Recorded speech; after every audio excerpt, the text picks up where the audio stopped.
Yes, ma'am. Okay, please be seated and you state your name for the record and spell your first and last name. David Hendrick, D-A-V-I-D-H-E. Person dying. Good morning. Could you raise your right hand? Do you swear or affirm the testimony you're about to give is the truth so help you God? Yes, ma'am. Okay, please be seated and you state your name for the record and spell your first and last name. David Hendrick, D-A-V-I-D-H-E-N-D-R-I-C-K. Go ahead, prosecutor. Thank you. Sir, are you currently a member with the Oakland County Sheriff's Office? I am not. Okay. And were you at one point? I was. How long did you work with the Sheriff's Office? 34 years. Okay. And you recently retired? I did. Congratulations. Thank you. I would like to direct your attention to the days around November the 30th, 2021. Okay. When you retired, what was your rank? Detective Sergeant, And what unit were you assigned to? the Fugitive Apprehension Team. If you could, sir, please tell the jury what is the Fugitive Apprehension Team? It is a team made up of a handful of sheriff's detectives that go out and look for people wanted for felony warrants. We either felony warrants that are issued by the Sheriff's Department or Sheriff's Department cases or other law enforcement agencies in the county that have requested our assistance in locating those individuals. Okay. And as of November of 2021, how long have you been assigned to the Fugitive Apprehension Team? 4 years, I believe. Okay. And did you retire out of that unit? I did. So all told, how long did you spend as a detective sergeant in the Fugitive Apprehension Team? A little over 6. 6 years? Okay. Now, what roles did you have with the Oakland County Sheriff's Office before you were in the Fugitive Team? Prior to that, I was assigned to our Special Investigations Unit for approximately 10 years. And that's the unit that Lieutenant Willis heads up right now? That is correct. Okay. And what about before that? Prior to that, I was assigned to our Auto Theft Unit for a period of time, all those as sergeants. I was also assigned into our Auto Theft Unit as a deputy prior to getting promoted to sergeant, and as a patrol investigator, which is a substation detective prior to that. Okay. For a few years. And then prior to that, were you on the road as a patrol deputy? I was. In your 6 years working with the Fugitive Apprehension Team, could you put a number on how many fugitives you've sought? Hundreds. Okay. Several hundred. And that's probably a conservative number? Yes. Now, are you trained to locate someone who does not want to be found? Yes. All right. Now, what are some things that a person might do if they don't want to be located? Leave their residence. They often will stop communicating with family, friends, things of that nature. Okay. What about funds? Yes, a lot of times they will try to rely on cash. Why is that? I think it's harder to track any type of financial transaction if you're using cash. Okay. Now, as a detective sergeant in the Fugitive Apprehension Team, would it be fair to say that one of the first places you look for someone is at a home of a friend or family? Yes. Okay. So then would it be wise to not go somewhere where everybody knows who you are? Sure. Now, specifically to the days after well, first of all, do you recall the Oxford High School shooting on November the 30th of 2021? I did. And were you working at that point? I was not working that day. Okay. So you didn't respond to the shooting scene itself, would that be right? That is correct. But you were with the Fugitive Apprehension Team then? Yes. Okay. Now, in the day or days after the shooting, were you asked to locate James and Jennifer Crumbley? Yes. And do you recall who tasked you with that assignment? I believe Lieutenant Willis. Okay. Tim Willis right here at the table? Yes. Okay. Do you recall when you were given that assignment? I believe, not 100% positive, I believe it was like the 2nd of December. Okay. So the shooting was Tuesday the 30th, Wednesday the 1st would be the following day, then Thursday the 2nd. You think around that day? I believe it was that day. Okay. Now, what information did you have at your disposal when you were tasked with this assignment? We had their basic information and their address, things of that, vehicles that they drove, things of that nature. Okay. So, were you aware that their personal cell phones have been seized? I believe we were, yes. Okay. Were you aware that they had obtained track phones? I don't recall if I was aware of that initially. I believe we were, yes. Okay, that's fair. So, what's the first thing you do when what was the first thing you did when you were tasked with this assignment?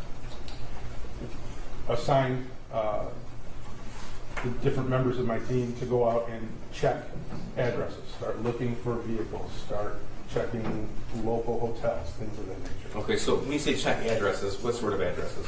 Family addresses, friends, Okay. the home address. Now, did you or a member of your team, were you able to uncover information that they stayed at a hotel November the 30th, 2021?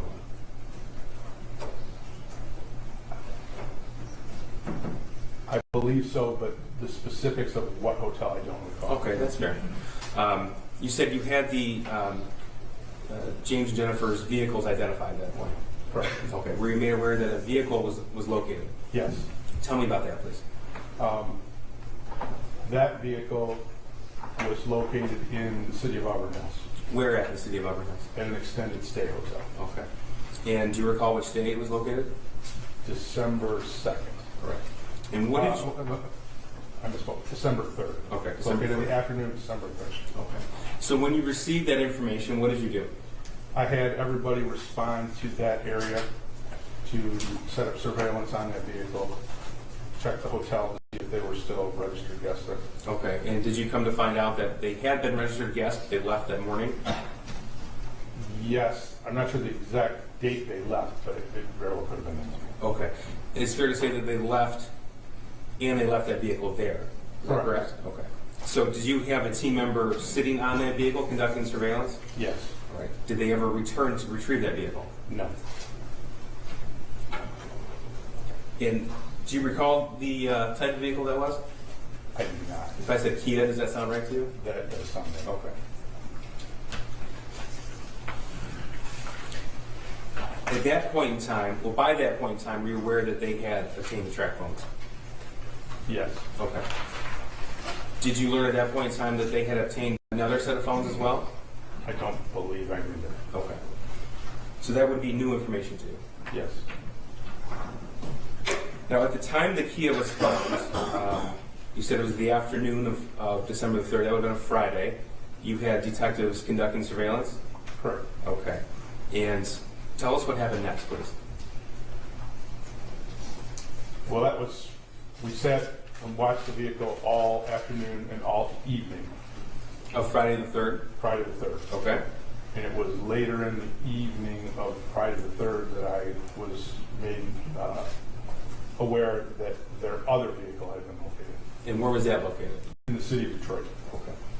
Now, prior to discovering that their other vehicle was located in the city of Detroit, were you aware that James and Jennifer Crumbley had been formally charged at noon on Friday the 3rd? I was.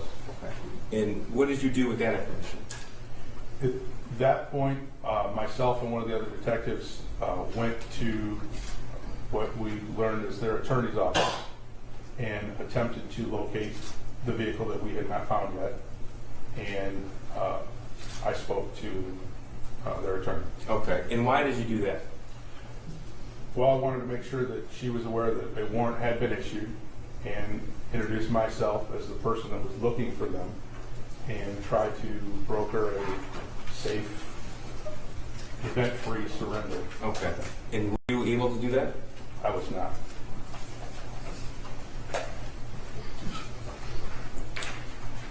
Did the defendant or her husband ever show up at that office? Not the time we were there, no. Okay. And that was Friday, December the 3rd. Do you recall approximately what time you went there? Midday, noonish, around Okay. shortly after noon. And how long was that meeting at Jennifer Crumbley's attorney's office? 10 minutes. We weren't there very long. All right. What happened next? We continued to do surveillance in the area in the event that they did show up back at the office. And then once the car was located, we responded to the first car being located. Okay. Extended stay. So I take it the Fugitive Apprehension team doesn't just sit and wait when somebody doesn't show up at their attorney's office. So were other steps being taken? Yes. Tell me about that, please. I had several other members of the team checking different addresses, checking hotels, all the things that we would normally do, continually looking. Okay. And were you working with other law enforcement agencies at this point in time? There were other law enforcement agencies that were offering their help, and they were actively looking in their areas as well. Okay. And what agencies were those? I believe the U.S. Marshals, the Border Patrol. I received calls from the ATF. I know I believe the state police were looking, the Detroit police were looking. Everybody in that general area was looking for the vehicle that was still unaccounted for. Okay. And is that something that typically happens in a fugitive situation? Depends on the case. One of this magnitude, yes, that information would have been put out as a be on the lookout for that vehicle. Okay. So as the detective sergeant in the fugitive team, you were the one fielding these offers for assistance? Yes. Okay.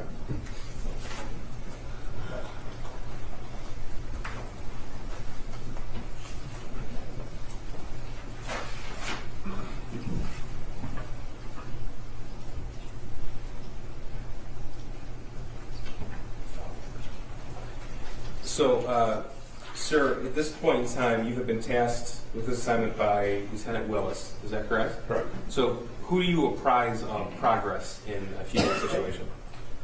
In this particular case, I was apprising Lieutenant Willis and also Under Sheriff Cade, Okay. who was calling me for regular updates. And that's wholly a law enforcement function. Would that be correct? Yes. Okay, as in the sheriff's office, or if the Border Patrol or FBI or ATF were working with you?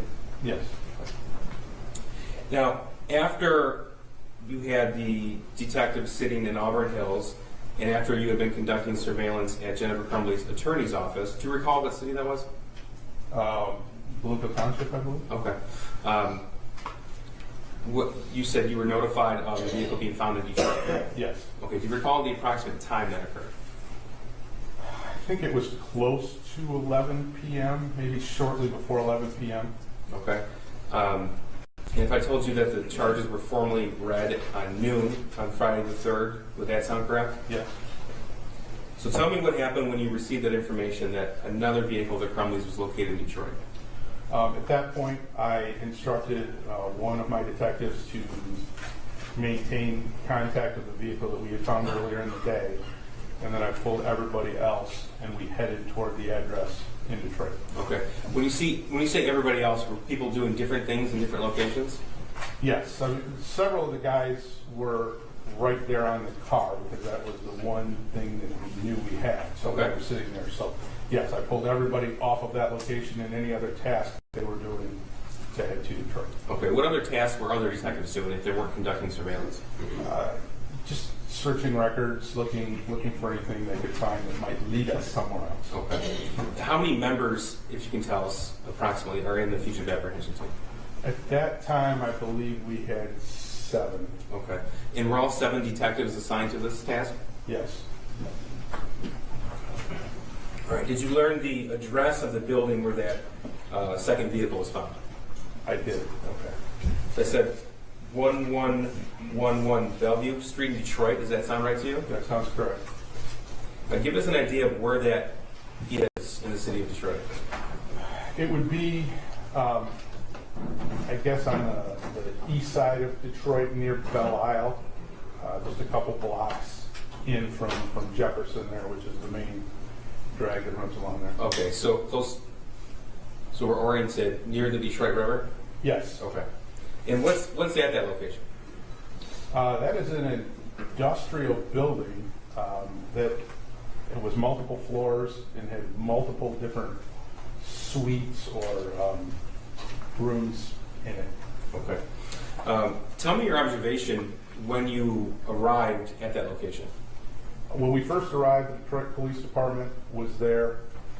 They had the vehicle blocked off so nobody could get in or out of the parking lot. It was the only vehicle I recall being in the parking lot.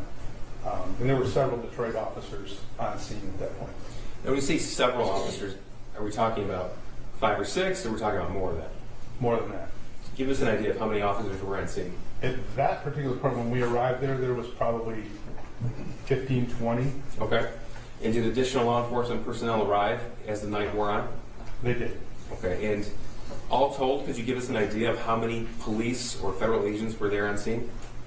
I'm guessing by the end of the night, there were probably around 100, I'm guessing. And we say the end of the night, did the night end with the apprehension of the defendant? It did as far as my team was concerned, Okay. yes. So by that point in time, there were over 100 law enforcement personnel on scene. I would estimate.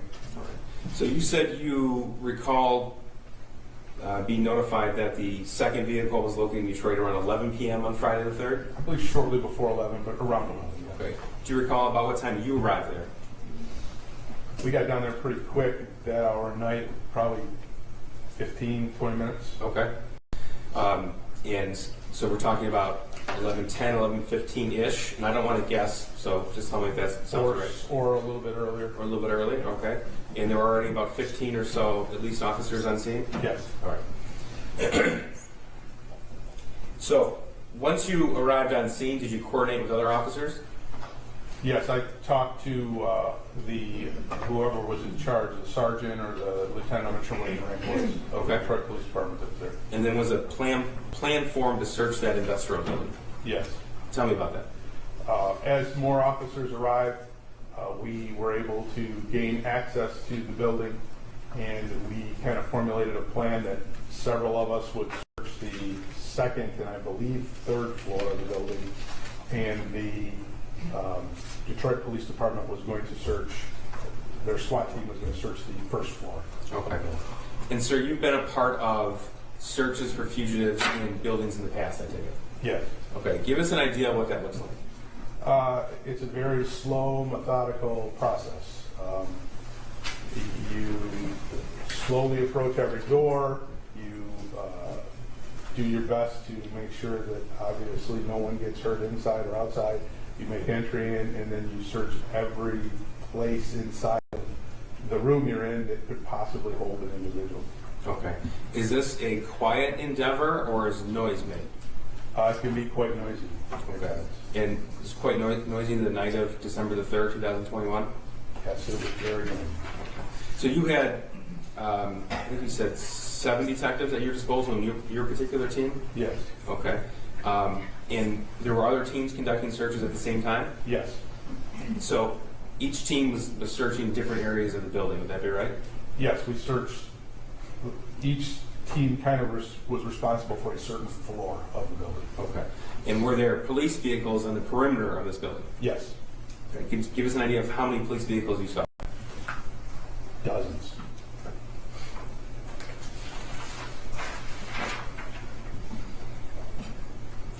Now, sir, did you subsequently learn that an acquaintance of the defendant, Jennifer Crumbley, had a studio in that industrial building?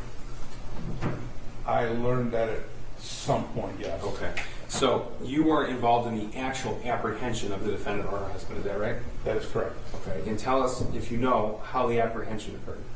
I believe that when the Detroit Police SWAT team searched that room, they were located inside of that room. Okay.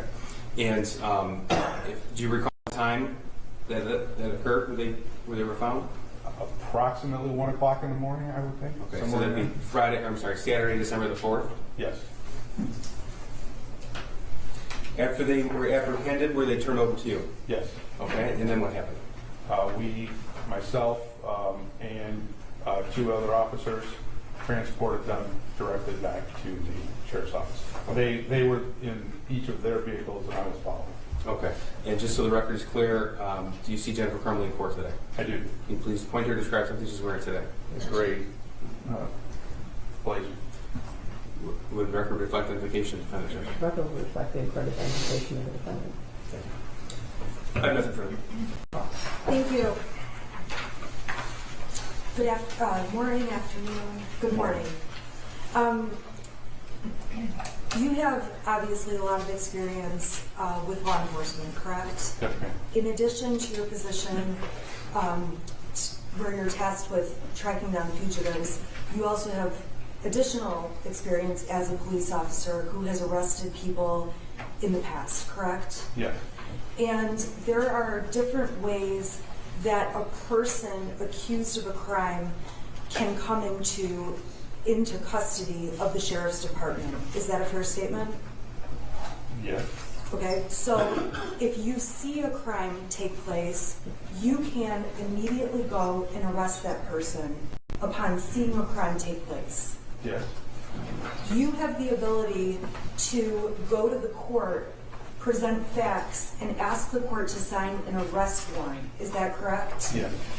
Now, if an arrest warrant is issued and outstanding, if a police officer were to pull someone over for a traffic stop that had a warrant, they could be taken into custody at that point. Yes. And that has happened before, where during a routine traffic stop, you see, oh my gosh, this person has a warrant, yes? Yes. It's also possible when warrants are issued that there are arrangements, and you're not a part of this.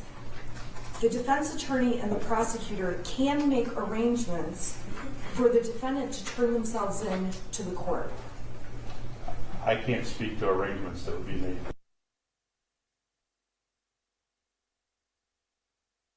I would have possibly, yes. There I can't speak to arrangements that would be made. I would have possibly, yes. Possibly, yes. There are people who, when they have an outstanding arrest warrant, show up to the court to get what's called arraigned on the warrant. Yes. Now, you testified, and I think at one point you said you were sort of watching the vehicle, the Kia, on December 2nd.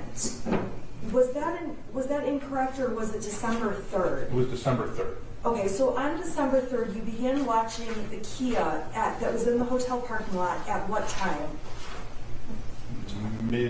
Midday. I don't recall the exact time.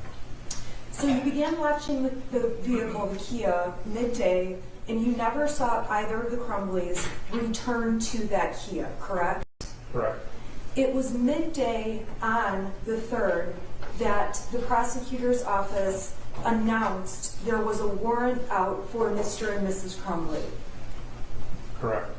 And on that day, you did not speak with Mr. or Mrs. Crumbley. They did not make any statements to you, correct? Correct. You testified that you stopped by an attorney's office. It's fair to say that was my office. That's correct. And we met very briefly, actually, in the hallway of my office. Correct. And during that meeting, I told you I am trying to make arrangements for my client with the prosecutor. Judge, I have to object. Counsel can't be a lawyer and a witness. The court has talked about this as early as March of 2022. Right. We have a I'll waiver withdraw. I'm right sorry. at point. I'll withdraw the question. If there were any arrangements being made between a lawyer and the prosecutor, you're not aware of those arrangements, correct? Correct.